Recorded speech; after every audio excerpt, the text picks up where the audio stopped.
大家好，我是小慧，欢迎您来到我的频道，也非常感谢您百忙之中收看我的视频。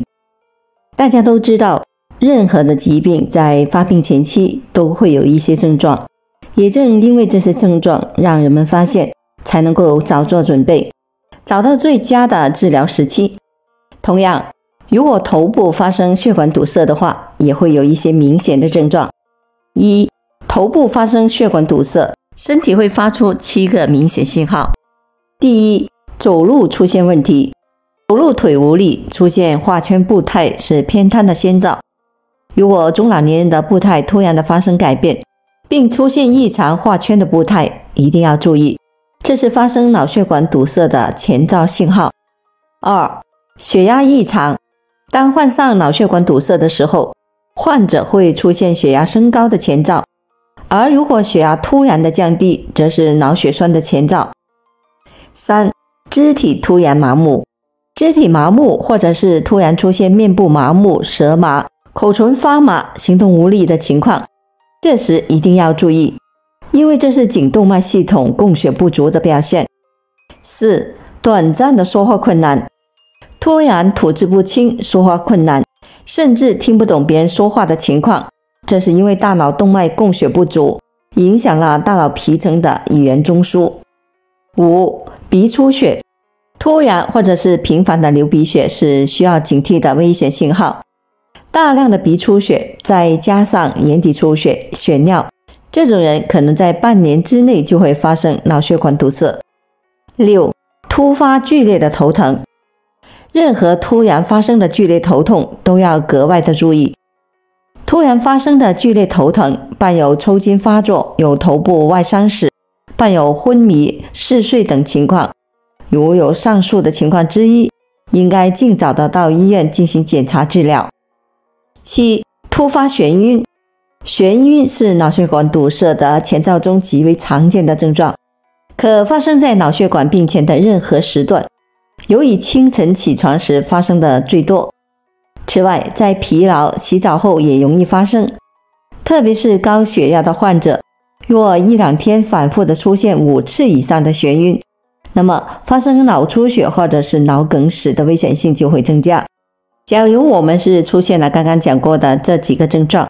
那么我们要尽早的去医院排查一下，是否有这种血栓性的疾病，最好也做一下这些血糖、血脂等等这些类型的检查。二、这7类人最容易发生脑血管的意外，日常我们要提高警惕。一、高血压的患者。二、心脏病患者。三、糖尿病患者。四、高血脂患者。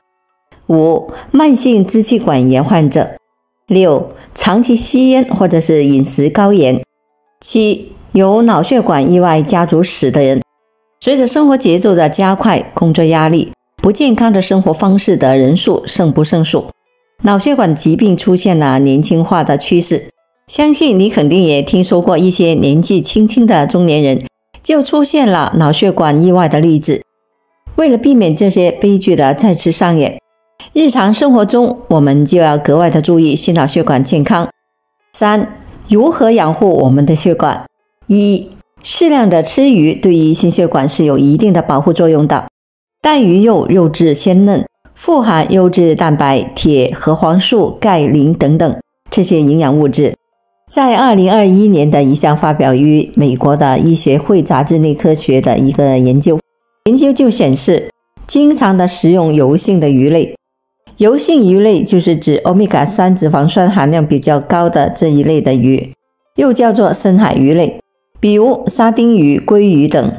经常的吃一些这些鱼类，与心血管这种重大心血管事件，包括心梗、中风、充血性的心律衰竭，还有就是重大的心血管死亡风险降低是相关的。也就是说，多吃这些深海鱼类，对于预防心血管疾病、预防由于心血管疾病导致死亡是相关的。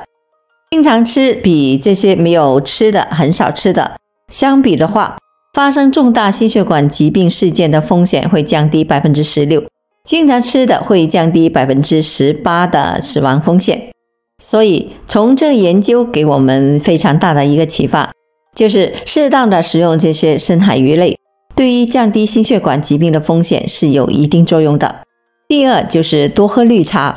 日本有一项研究，把4万多名成年人进行研究，发现这种经常喝绿茶的人群，比这些很少喝绿茶的人群相比，他们的冠心病、还有心梗、还有脑梗等重大的心血管疾病，它的发生率下降了 26%。 所以从这个研究就建议我们大家可以平时多喝一些绿茶，特别是我们喝绿茶去替代一些含糖量高的一些饮品。但如果我们喝绿茶对于胃不舒服的，或者是体质本身比较寒凉的，那么我们就不建议多喝绿茶了。喝红茶也是可以的，也能够起到对预防心血管疾病的一个作用。第三就是多吃苹果。苹果确实是一种全方位的健康水果，苹果的药用功效已经被英国牛津大学的研究人员证实，每天一个苹果保护作用等同于服用他汀类的药物。50岁以上建议每天吃一个苹果，能够有效的保护心脏，清扫血管。更令人惊喜的是，熟吃苹果更能够降血脂，帮助降低血液的粘稠度。苹果中含有丰富的维生素 C， 还有叶酸，还有类黄酮，而且非常重要的，它是高钾水果。吃苹果可以起到帮助溶解血管中导致心脏病的元凶血栓。加州大学戴维斯分校的研究显示，每天吃2个苹果，或者是喝1杯半的纯苹果汁，可以减少血液中的坏胆固醇的含量，防止动脉栓塞。一项欧洲的研究也显示，常吃苹果的人发生心肌梗死的几率比不吃的人低 40%。 所以说我们平时说的1天1苹果，医生远离我，确实是有一定的科学依据的。吃苹果是非常有利于我们心血管健康的，平时大家也可以经常的吃一些苹果。第四就是要多运动。研究表明，经常运动的人，他比不运动的这一部分的人群，血栓性疾病的发生率可以降低 20%。 因此运动对于保护我们的血管，预防血栓是有非常大的帮助的。久坐的人群最好每隔30分钟到40分钟就站起来走动一下，伸伸胳膊，踢踢腿，活动踝关节，拉伸小腿肌肉，以帮助静脉血液流动。健康人群要积极主动地参与运动锻炼，以有效地促进血液回流，减少血栓的风险。血管一旦堵塞，会使血液的运输系统瘫痪，有致命的危险。而且血管堵塞可发生在任何的年龄、任何的时间，严重的威胁着生命的健康。所以如果我们能够及早的去识别它，才能够早做准备，找到最佳的治疗时期，这样才可以降低心血管疾病的致死率。好了，朋友们，今天所分享的视频内容就到这里了。制作视频不易，朋友们，如果您觉得我分享的视频内容对您有所帮助的话，就请您给我点个赞吧。您的每个留言和点赞都是我进步最大的动力，也非常欢迎您到评论区分享您的生活经验。非常感谢您的支持和鼓励，我们下期见。